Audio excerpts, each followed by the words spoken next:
নমস্কার। গল্পগেলা গোগ্রাসে গল্পবৃক্ষ ইউটিউব চ্যানেলে আপনাদের সকলকে স্বাগত।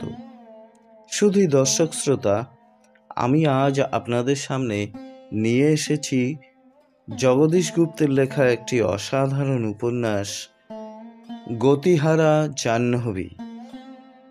গতিহারা জাহ্নবী পাঠ শুরু করবার আগে আপনাদের নিকট একটি বিশেষ আবেদন। আপনারা যারা আমাদের এই চ্যানেলটি এখনও সাবস্ক্রাইব করেননি, দয়া করে আপনারা সাবস্ক্রাইব করে দেবেন। দয়া করে কমেন্ট করে জানাবেন আপনাদের কেমন লাগছে। লাইক শেয়ার করে আমাদের উৎসাহ বৃদ্ধি করবেন। ধন্যবাদ। তাহলে শুরু করা যাক জগদীশ গুপ্তের লেখা গতিহারা জাহ্নবী। পাড়ার সবগুলি ছেলেই ভালো, এক একটি সোনার চাঁদ। প্রবোধ, শান্ত, সুধীর, গণেশ, ত্রম্বক, অরুণ, শশী প্রমুখ যুবকগণ ভদ্র গৃহস্থের উপযুক্ত ছেলে, যাহাদের সন্তান সম্বন্ধে ভবিষ্যতের ভীতি তাহাদের নাই। ক্ষুধা হইতে নরক পর্যন্ত যতগুলি দায় নিবারণ পুত্রের নিকট হইতে প্রাপ্য বলিয়া প্রত্যাশা করা যায়, উল্লিখিত ছেলেদের বাপ মা তৎসমুদায় বিষয়ে একেবারে নিশ্চিন্ত। ছেলেরা উদ্ধার করিবেই। কেবল মাঝখান হইতে অকিঞ্চন ছিটকাইয়া বাহির হইয়া গেল, আর তাহারই ভবিষ্যৎ হইয়া রহিল পল্লী পরিধির নিদারুণ দুশ্চিন্তার বিষয়। ছেলেরা সবাই পরস্পর সমবয়সী বন্ধু, একই দলের, যেন একই গাছের কয়েকটি ফল। কিন্তু গাছের ফল সবগুলি আকারে সমান হয় না, পুষ্টি লাভ করে না, কিন্তু স্বাদে গন্ধে তাহারা প্রায় প্রভেদ। এদের বেলায়ও দেখা গেল এরা আকারে অবয়বে প্রায় একই। মনের বিকাশে আর উন্মুখতায় যেটুকু গরমিল ধরিতে পারা যায়, তাহা প্রখর নহে, অপরিমিত নহে, অমানুষোচিত নহে। অর্থাৎ স্বাভাবিক যে পার্থক্য মানুষে মানুষে না থাকিয়া পারে না, তাহাই আছে এক অকিঞ্চন ছাড়া। অকিঞ্চন বিকৃত হইয়া উঠিল। বন্ধুরা যে দিকে বাড়িতেছে, অকিঞ্চন কেবল যে তার উল্টা দিকেই বাড়িতে লাগিল এমন নয়, অত্যন্ত বেয়াড়া প্রখর হইয়া মানুষের চোখ ধাঁধাইতে আর মন পুরাইতে লাগিল। এক শান্ত ছাড়া সকলেরই বিবাহ ব্যাপার কবে চুকিয়া গিয়াছে, কিন্তু প্রজাপতির নির্বন্ধ এমন কুটিল আর অব্যর্থ যে, লিখিয়ে পড়িয়ে দেশের ভরসাস্থল ছেলেরা তেমন স্ত্রী লাভ করিতে পারে নাই, যেমন পারিয়াছে অপদার্থ অকিঞ্চন।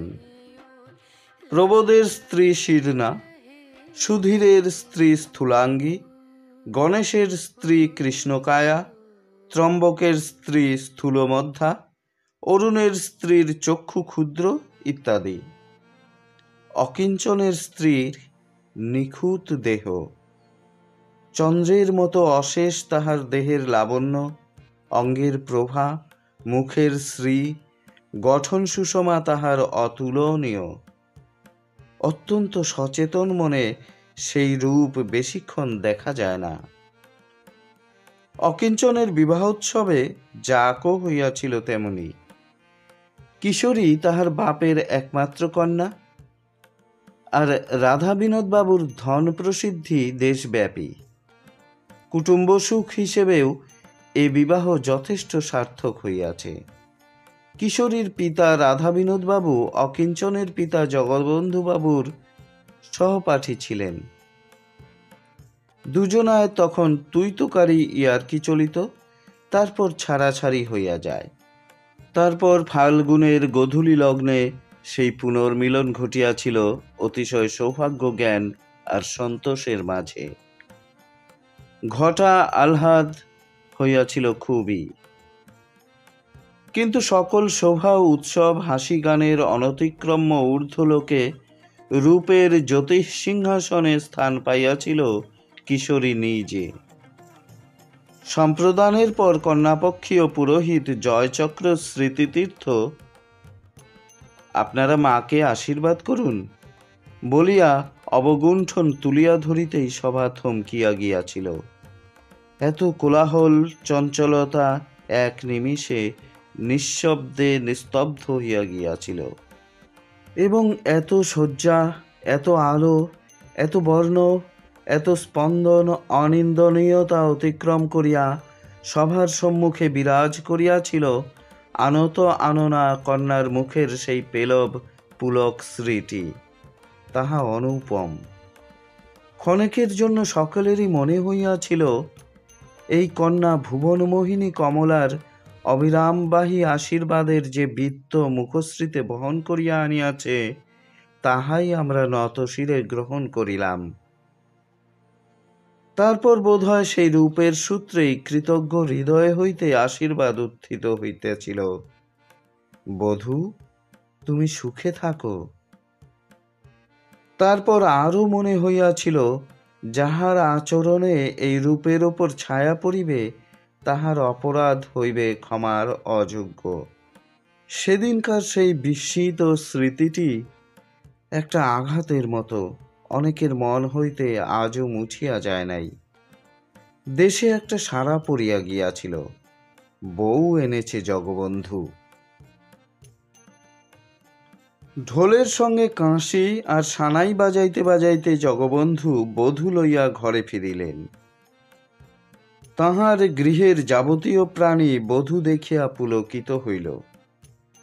নতুন বউকে যেমন করা হয় তেমনি কিছুদিন কিশোরী তোলা রহিল, অর্থাৎ সংসারের শ্রমকর্মে তাহাকে হাত দিতে দেওয়া হইল না। যৎসামান্য কয়েক ঘটি জল নিজের হাতে মাথায় ঢালিয়া স্নান করিলে কিশোরীর যেন দৈহিক কষ্টের আর মনোবেদনার সীমা থাকিবে না, আর তাহার পাতাল প্রবেশ ঘটিবেই। আর তাহার জন্যই জগবন্ধুর বাড়ির রমণীগণকে চিরদিনের জন্য যেন অপরাধী হইয়া থাকিতে হইবে, এমনি তাদের হৈ হৈ চিৎকার আর সেবাকুলতা। এদিকে তাসের আড্ডায়, গল্পের মজলিসে, গানের বৈঠকে অকিঞ্চনের তিলমাত্র বিশ্রাম নাই। তাহাকে কেবলই প্রশ্নের জবাব দিতে হয়। কিন্তু স্ত্রীর রূপ যৌবন সম্বন্ধে অকিঞ্চনের যেন বদ্ধমূল কোনো ধারণাই নাই। তাই যখন প্রশ্নের উত্তরে সে বলে, কি জানি ভাই, ভালো করে চেয়ে দেখিনি, কিংবা জানি নে ভালোবেসেছে কিনা, তখন তার বন্ধুরা খানিক হাসে, খানিক অবাক হইয়া থাকে। অকিঞ্চনের গা আলগা নিস্পৃহা দেখিয়া তারা মনে মনে বলে, বাঁদরের গলায় মুক্তোর হার। অকিঞ্চনের তরফ হইতে স্ত্রীর সম্বন্ধে একটা প্রবল উল্লাস আর উচ্ছ্বাস দেখিবার আশা করিয়া তারা কথাটা তোলে। প্রশ্নের মধ্যে তাদের নিজেদেরই একটা সূক্ষ্মতম অভাবের অনুভূতি যেন তৃপ্তি খুঁজিয়া বেড়ায়। কিন্তু অকিঞ্চনের সম্বিত নিদ্রিত কুম্ভকর্ণের মতো থাকিয়াও নাই। পৃথিবীর জীবনের জীবন যে রূপ, সেই রূপের নাগাল পাইয়াও সে যেন উন্মীলিত চক্ষুর দৃষ্টির দ্বারা আলিঙ্গন করিয়া তাহাকে ধরিয়া রাখিতে চায় না। বন্ধুরা মনে মনে ক্ষুণ্ণ হয়। কল্পনায় নিজেকে কিশোরীর মতো সুন্দরীর প্রিয়তম রূপে প্রতিষ্ঠিত করিয়া ঈর্ষায় তাহাদের অনন্ত গাত্রদাহ ধরিয়া যায়। ওই আলোচনাতেই যে হর্ষদীপ্তির সঙ্গে অতৃপ্তির রেখা মুখে চোখে ফুটিয়া উঠিবার কথা, তাহাকে প্রাণপণে গোপন রাখিবার আকাঙ্ক্ষারই নাম সুখ। কিন্তু অকিঞ্চনের ভাবগতিক দেখিয়া উহাদের মনে হয় কিশোরী তার স্বামীর নীরস মর্ম আর ভাববস্তুহীন বর্বরারণ্যে নির্বাসিতা হইয়াছে। তাহারা ক্ষুব্ধ হইয়া ও প্রসঙ্গ ত্যাগ করে, কাহারও নিঃশ্বাস পড়ে। কিশোরীর আগমনে জগবন্ধুর অন্তঃপুরের শ্রী ফিরিয়া গেছে। অপরিচ্ছন্নতা আগেও ছিল না, এখনো নাই, কিন্তু তাহারও অতিরিক্ত একটা স্থানে সবারই অন্তঃসত্ত্বার অসচ্ছলতা কাটিয়া যেন শরৎ জ্যোৎস্নার মিলন আগমনীর একটা সুনির্মল মিষ্ট সুর বাজিয়া উঠিয়াছে। কিশোরীর সর্বাঙ্গে শরৎলক্ষ্মীর ঝলমল দীপ্তশ্রী, অতুল আলোক আর ভরণাভরণের সম্ভার বহন করিয়া আনিয়াছে বলিয়া সে যেন জগদ্ধাত্রীর মতো পূজার পাত্রী। শাশুড়ি বলেন, বৌমা আমার লক্ষ্মী। কথাটা সত্য, শুধু রূপে নয়, গুণেও। কিশোরী মুখের হাসি কি হাতের স্পর্শ দিলেই তুচ্ছতম বাক্যটি আর বস্তুটি সম্পদে বর্ণে অতুলনীয় হয়ে ওঠে।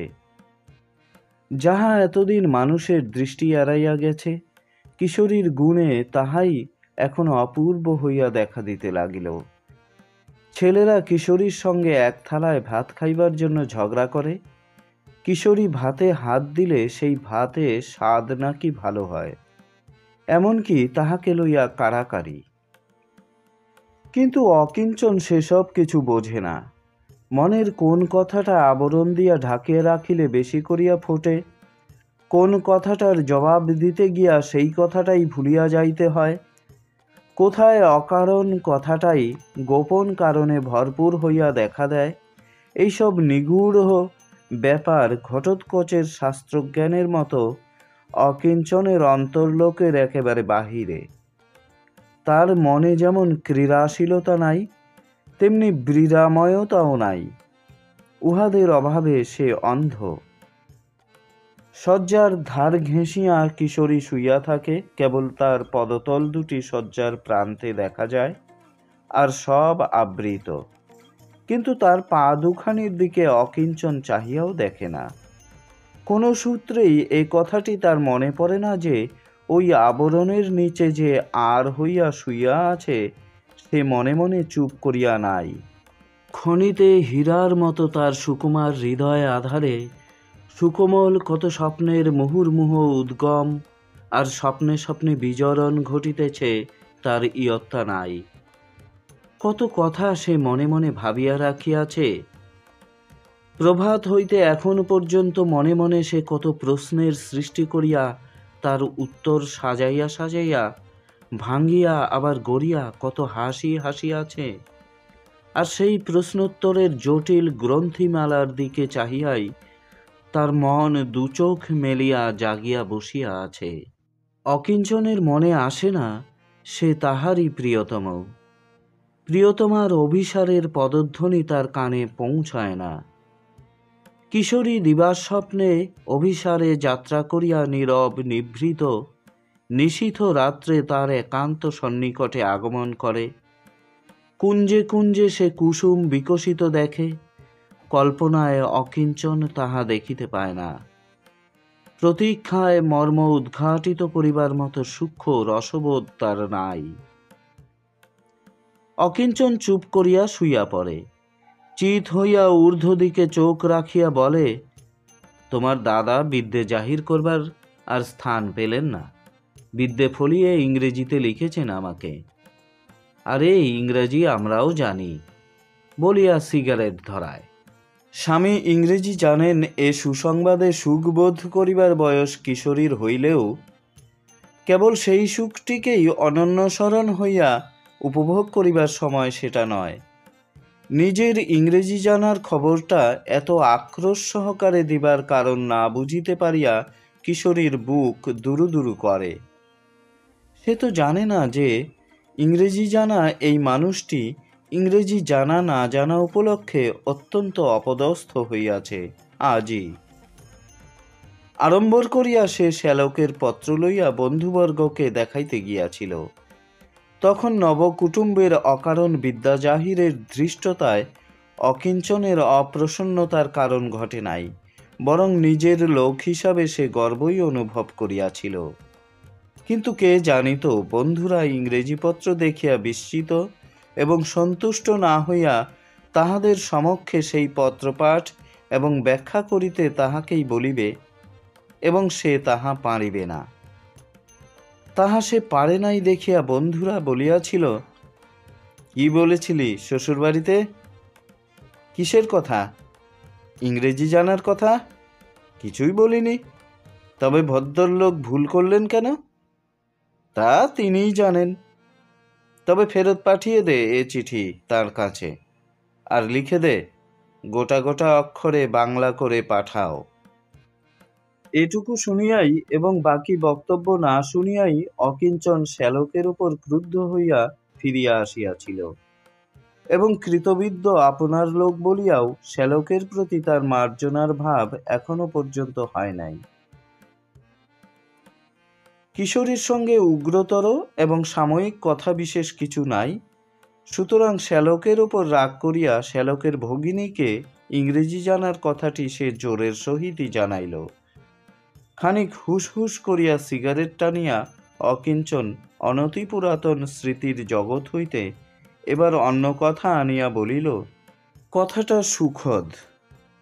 বলিল, বাসর ঘরে তোমার ঠিক বাঁ পাশেই যে মেয়েটি বসেছিল সে কে? খবর হিসাবে কিশোরী বলিল, আমার সই। তাহলে তো আমারও সই। হালি বিয়ে হয়েছে বুঝি? হ্যাঁ। তোমার বড় না ছোট? সে আর আমি 2 মাসের ছোট বড়, সেই বড়। অকিঞ্চন আর প্রশ্ন করে না, বলিয়া বসে, বেশ চোখ দুটি। অপরার চোখ দুটি বাস্তবিকই ভালো। গল্পচ্ছলে বা প্রশংসাচ্ছলে ভালো চোখকে ভালো বলা নিশ্চয়ই অবৈধ নয়, সে চোখ পরস্ত্রীর হইলেও। কিন্তু অকিঞ্চনের কণ্ঠস্বরে কি যেন ছিল। কিশোরীর চোখ তাহাতেই সজল হইয়া উঠিতে চাহিল। কিশোরী অকিঞ্চনের মুখ দেখিতে পায় নাই। কল্পনায় পরস্ত্রীর অঙ্গ ঘনিষ্ঠতার সহিত স্পর্শ করিতে থাকিলে মুখের চেহারা কেমন হয় তাহা কিশোরীর চোখে ধরা পড়িল না। কিন্তু যে সুরে চোখের প্রশংসা উচ্চারিত হইয়াছে তাহাতেই যথেষ্ট। সে সুরে যেন প্রাণ আছে, সে প্রাণ তৃষ্ণাতুর। কিশোরী কথা কহে না। উত্তর যে পায় নাই তা অকিঞ্চনের মনেও থাকে না। সে বিভোর হইয়া ভাবে সেই মেয়েটির কথা। হাসি কৌতুকে ঝলমল আর চমৎকার তার চক্ষু দুটি। ইহার অর্থাৎ স্ত্রী কিশোরীর বর্ণ উজ্জ্বল বেশি, তাহাতে অসাধারণত্ব কিছু নাই। কিন্তু তার অর্থাৎ স্ত্রীর সই অপরার চক্ষু দুটি অতি কোমল, ঢলঢল, এমন অসাধারণ যে এই শহরে কই তেমনটি তো দেখা যায় না। অকিঞ্চনের ক্ষোভ জন্মে। এ অর্থাৎ কিশোরী তো আছেই, একেবারেই পরের হইয়া গেল, একদিনের জন্যও কেন তার হইল না। অকিঞ্চনের জীবনে বিতৃষ্ণা ধরিয়া যায়। মনে হয় তাহাকে এখনই যদি কেহ জবাই করে তবে দুঃখ নাই। রাত্রিরে কি গল্প হলো বউয়ের সঙ্গে বল, বলিয়া সুধীর, শান্ত এরা সব অকিঞ্চনকে ধরিয়া বসে। অকিঞ্চন ভ্রুভঙ্গি করে, বলে, কথার জবাবই পাই না, তা গল্প কি করে করব? সুধীর হাসিয়া বলে, কি কথার জবাব পাস নেই? অকিঞ্চন তখন সেই মেয়েটির কথা বলে যে তার স্ত্রীর সই, আর যার নাম অপরা, আর যার চোখের কথা ভোলা যাইতেছে না। অকিঞ্চন তার মনের কথা এমন করিয়া লালসা দিয়া ফলাইয়া গাল ভরিয়া বলে যেন কিশোরীর সঙ্গে বিবাহ না হইয়া সেই মেয়েটির সঙ্গে বিবাহ হইলেই আক্ষেপের কিছু থাকিত না।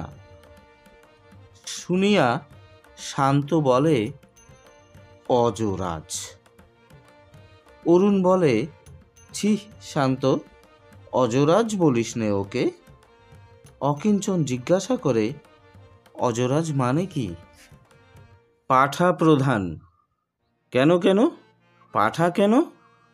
বুদ্ধিতে আর আদি রসে। ওদের প্রাণে কি ও কথা সয়? সওয়াতে জানলেই সয়। বলিয়া অকিঞ্চন এমন বিশ্বকর্মা ভাব দেখায় যেন মানুষকে দিয়া সহ্য করাইবার আশ্চর্য কারখানাটি তারই তাঁবে। কিন্তু অকিঞ্চন একেবারে তাজ্জব হইয়া গেল। ঘুণাক্ষরেও সে ভাবে নাই যে তাহার কেবল ওই কথাটাতেই সমগ্র পাড়াটাই এমন রে রে করিয়া উঠিবে। সেই দিনই স্থানান্তরে এই প্রসঙ্গেরই পুনরালোচনা হইতে দেখা গেল। অকিঞ্চনের বন্ধু সুধীরও নববিবাহিত। নব এই হিসাবে যে বিবাহ করা উচিত হইয়াছে কিনা এ প্রশ্ন এখনো তার মনে ওঠে নাই। আর সে অপরার চোখে এমন কিছু দেখে নাই যে স্ত্রীকে সরাইয়া দিয়া অপরূপ নয়নাকে সম্মুখে বসাইয়া রাখিবে। অকিঞ্চন স্ত্রী পাইয়াছে অদ্বিতীয়া সুন্দরী, তার উপর চোখের দরুন স্ত্রীর সইকে ফাউস্বরূপে লাভ করিবার আকাঙ্ক্ষা অকিঞ্চনের পক্ষে বাতুলতা না হোক, মানুষের পক্ষে গল্পের বিষয় বটে। সুধীর বলিল, আমাদের বন্ধুটি বড় রসিক লোক। কার কথা বলছো? অকিঞ্চনের কথা। বাসর ঘরে তার স্ত্রীর সইকে সে দেখে এসেছে বলিয়া সুধীর হাসিল। দেখাতেই যে দেখা শেষ হইয়া যায় নাই অম্বা তাহা বুঝিল। বলিল, বলছিলেন নাকি? হ্যাঁ। তারপর? তারপর আর কি, মন পড়ে আছে সেখানে। অকিঞ্চন মন খুইয়ে কেঁদে বেড়াচ্ছে। এই কথারই প্রতিধ্বনি লইয়া অম্বা আসিল কিশোরীর কাছে। কানে কানে জিজ্ঞাসা করিল, সইটা কে ভাই? প্রশ্নটি শুধুই কৌতুক, কিন্তু কিশোরী চমকিয়া মুখ টানিয়া লইল। অম্বার ওই তরল প্রশ্নে অনধিকারের অপরাধ বোধয় ছিল, কিন্তু সেটা তেমন মর্মান্তিক কথা নয়।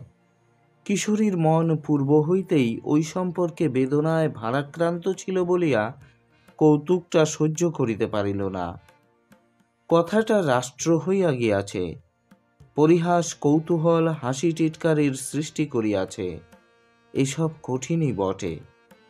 যেখানে বেদনা সঞ্চিত হইয়া আছে সেখানে এ কথা সহে না। তার উপর এই কথার মধ্যে তার নিজের স্থানটি অধস্থলে, যেন একটা নিষিদ্ধ স্থানে। এইসব মনে হইয়া কিশোরী অকস্মাৎ কাঁদিয়া ফেলিল। এবং সংকট গুরুতর হইয়া উঠিল এই কারণে যে কিশোরীর এই অশ্রু সংকটের সময় শাশুড়ি কাত্যায়নী ঘটনাস্থলে আসিয়া দেখা দিলেন এবং জানিতে চাহিলেন বধূর এই অশ্রুপাতের কারণ কি। জানিতে চাহিয়া তিনি অম্বাকে নিরীক্ষণ করিতে লাগিলেন। অম্বা থতমত খাইয়া প্রথমে কিছুই বলিতে পারিল না, কিন্তু কাত্যায়নী তাহাকে ছাড়িলেন না এবং তাহারই তীক্ষ্ণ হইতে তীক্ষ্ণতর প্রশ্নমালার উত্তর পরম্পরায় অম্বা সমুদয় কাহিনী উদ্ঘাটিত করিয়া দিল। শুনিয়া কাত্যায়নীর ধৈর্যচ্যুতি আর কণ্ঠনিনাদ একই সঙ্গে না ঘটিয়া পারে নাই। অবশ্য অম্বাকে ব্যক্তিগতভাবে তিনি কিছু বলিলেন না। সাধারণভাবে জানিতে চাহিলেন, পাড়ার বৌঝিদের পরের ব্যথায় এই মাথা টিপ টিপ ইহা কিসের জন্য? নিজের নিজের কর্ম লইয়া সন্তুষ্ট থাকাই কি তাহাদের কর্তব্য নহে? হরিপ্রিয়া বিগত পরশ্ব একবাটি সরষব তৈল কর্জ লইয়া গিয়াছিলেন। ওই কথাটা শুনিবার পরই তাঁর মনে হইল ঋণ পরিশোধ অবিলম্বেই করিতে হইবে। তিনি অন্য বাড়ি হইতে সেই বাটির আরেক বাটি তেল কর্জ করিয়া পূর্বের ঋণ পরিশোধ করিতে আসিলেন। আসিয়া কাত্যায়নীর রান্নাঘরের সম্মুখে বসিয়া পড়িলেন। বসিয়া পড়িয়া বলিলেন, ভাবলাম কবে নিয়ে গেছি তেল এক বাটি, দেবার নামটি করিনে। তেলওয়ালা মিনসে আজ আসতেই ভাবলাম দিয়ে আসি কাতুর তেলটুকু এখনই, বলিয়া নীরব হইলেন। কাত্যায়নী বলিলেন, বেশ করেছেন, বলিয়া ফিরিয়া চাহিলেন, কিন্তু তার চোখের সঙ্গে হরিপ্রিয়ার চোখের মিলন হইল না।